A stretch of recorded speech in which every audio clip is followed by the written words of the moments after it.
نحمدہ ونصلی علی رسولہ الکریم اما بعد فاعوذ باللہ من الشیطان الرجیم بسم اللہ الرحمن الرحیم رب اشرح لی صدری ویسر لی امری واحلل عقدۃ من لسانی یفقہوا قولی آمین یا الہی آمین۔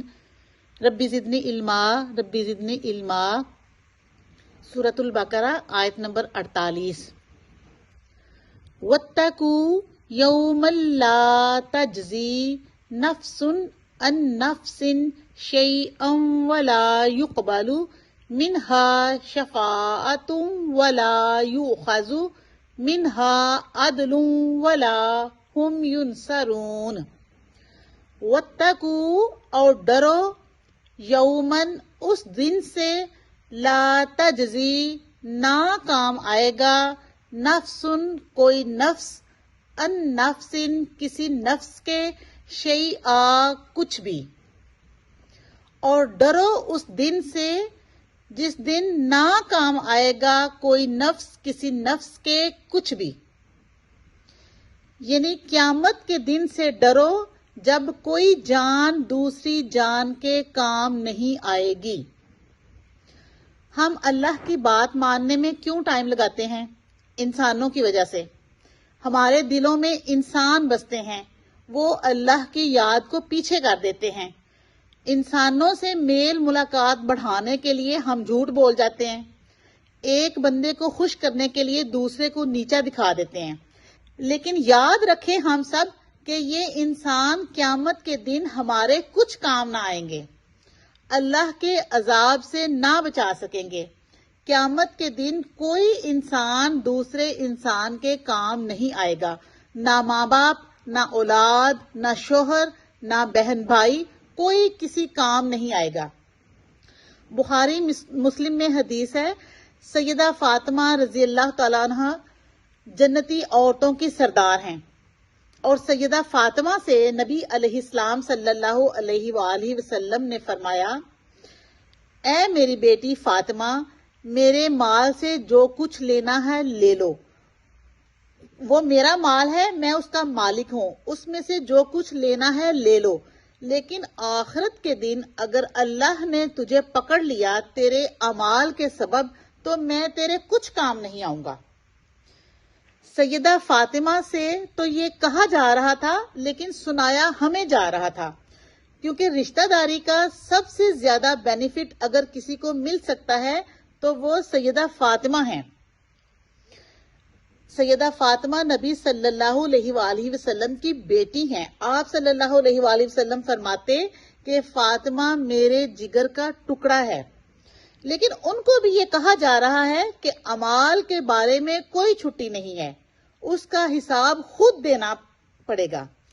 لا تجزی نفس عن نفس شیئا، کوئی جان دوسری جان کے کام نہیں آئے گی۔ تو آگے اللہ کیا کہہ رہا ہے؟ ولا يقبل منها شفاعۃ، ولا اور نہ، يقبل قبول کی جائے گی، منہا اس سے، شفاعۃ کوئی سفارش، اور نہ قبول کی جائے گی اس سے کوئی شفاعت کوئی سفارش، یعنی اس سے کوئی سفارش قبول نہ کی جائے گی۔ یہ دنیا ہی ہے جس میں انسان رشوت دے کے آپ چھوٹ سکتے ہیں، اللہ تعالیٰ کو کوئی رشوت نہیں دے سکتا۔ اس دن کوئی سفارش کسی کام نہیں آئے گی۔ اگر ہمارے پیارے آگے آ بھی جائیں وہ ہمیں چھڑانے کے لیے، رونا دھونا بھی کر لیں تو وہ ہمیں نہیں چھڑا سکیں گے، کوئی کسی کے کام نہیں آئے گا۔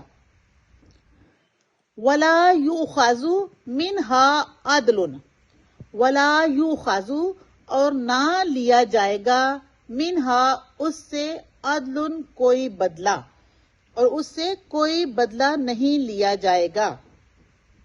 یعنی اگر ہمارے ماں باپ، کوئی بہن بھائی، کوئی بڑا معاوضہ بھی دینا چاہے ہمارے گناہوں کے برابر تو وہ نہیں لیا جائے گا، ان سے کوئی فدیہ، کوئی معاوضہ، کوئی بدلہ قبول نہیں کیا جائے گا۔ ولا ہم ینصرون، ولا ہم اور نہ وہ، ینصرون مدد کیے جائیں گے، اور نہ وہ مدد کیے جائیں گے، کہ قیامت کے دن کوئی انسان کسی کے کام نہیں آئے گا. ہر انسان کو وہی ملے گا جو اس نے خود کیا ہوگا.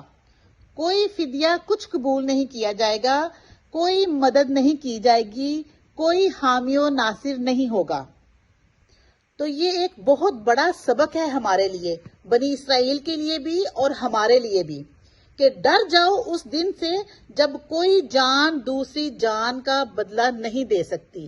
لا تجزی نفس عن نفس شیئا، کوئی جان دوسری جان کے کام نہیں آئے گی. ولا یقبل منہا شفاعت، اور نہ کوئی دھونس کے ساتھ سفارش کر سکے گا. ولا یؤخذ منہا عدل، اور نہ کوئی کسی سے معاوضہ قبول کیا جائے گا. ولا ہم ینصرون، اور نہ کوئی بھی مددگار ہوگا. 4 چیزوں کا انکار آ گیا. ہن کتنے گئے تہاڈے پیر، تہاڈے چودھری، تہاڈے صاحب؟ وہ جن لوگوں کو دنیاوی مطلب کے لیے جھک جھک کے آپ سلام کرتے ہو، وہ اس دن کسے کم نہیں آن گے. تو یہ ایک بہت بڑی آیت ہے. قیامت کے دن کا منظر جب ساری کی ساری طاقت اللہ کے ہاتھ میں ہوگی. اللہ تعالی ہمارے لیے وہ دن آسان کرے اور اپنے محبوب اپنے نبی صلی اللہ علیہ وآلہ وسلم کی شفاعت نصیب کرے. آمین. السلام علیکم ورحمۃ اللہ وبرکاتہ.